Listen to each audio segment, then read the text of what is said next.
before we get to the why and the lies, this is what J.D. Vance had to say yesterday. He was sitting there with Hakeem Jeffries and Chuck Schumer in the Oval Office, and he said the most important part of that meeting is that there were Donald Trump 2028 hats there that made the minority leader, J.D. Vance claims, in both the House and the Senate very uncomfortable. Listen to this. President Trump, he shared some pictures from the Oval Office meeting with Chuck Schumer and with Hakeem Jeffries, with Speaker Johnson and with Thune. And we wanted to ask you about any insight into that meeting, because the last shutdown, Mr. Vice President, was 35 days. Americans can't go, here are the pictures, Americans cannot go that long without getting a paycheck or being furloughed. So can you give us some insight into what they talked about, maybe how we can come to a compromise? And the hats. The Trump trolling him with 28 hats. Yeah, thank you, Lawrence. That's the most important part. There were also the Trump 2028 hats, which I think made the majority or the minority leader in both the House and the Senate very uncomfortable. But look, it should make them uncomfortable. It didn't make necessarily the people in the room uncomfortable. They were brought out in the middle of the meeting when they were supposed to have a serious talk about this possible government shutdown. And they did it for a photo opportunity. And I'm pretty sure Chuck Schumer and Hakeem Jeffries, if you asked them about it, they would say it was very stupid and a bizarre stunt. And I guess the idiots that watch Fox News thought it was funny. But it's not funny, because now there are people that are not getting a paycheck.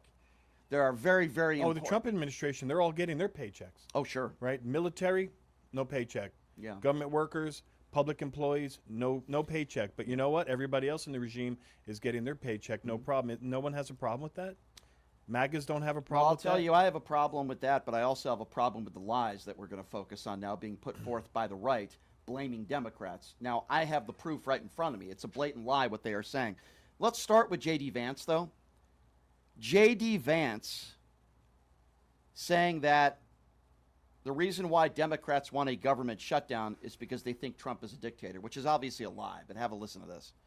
And people are going to suffer because of it. I mean, people who benefit from low-income food programs are going to suffer because of this. If you're flying today, I hope, of course, you arrive safely and on time, but you may not arrive on time because the TSA and the air traffic controllers are not getting paid today.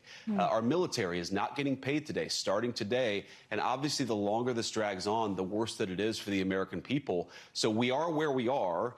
And to your point, what do Senate Democrats ask for? Well, initially, they said that they wanted to shut down the government because Donald Trump was a dictator. Okay, that's absurd.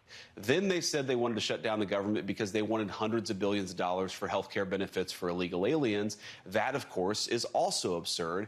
And now they're saying they just want to work on ensuring that Americans have low-cost health care. Well, I agree with them. Of course, we all want to ensure that Americans have low-cost health care. So let's work together on that. Those are blatant lies. Now, we will get to Mike Johnson in a moment, because he also is spewing the lie that Democrats want health care for all illegals. That is a lie. Let me give you the facts. The fact of the matter is that illegals cannot receive premium tax breaks in the ACA or Medicaid. Correct.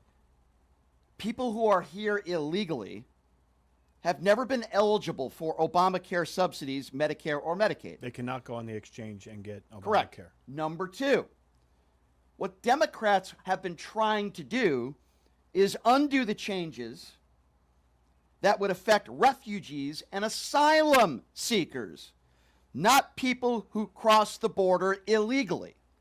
That's what Democrats are trying to do, and they don't want 15 million Americans losing their health care coverage.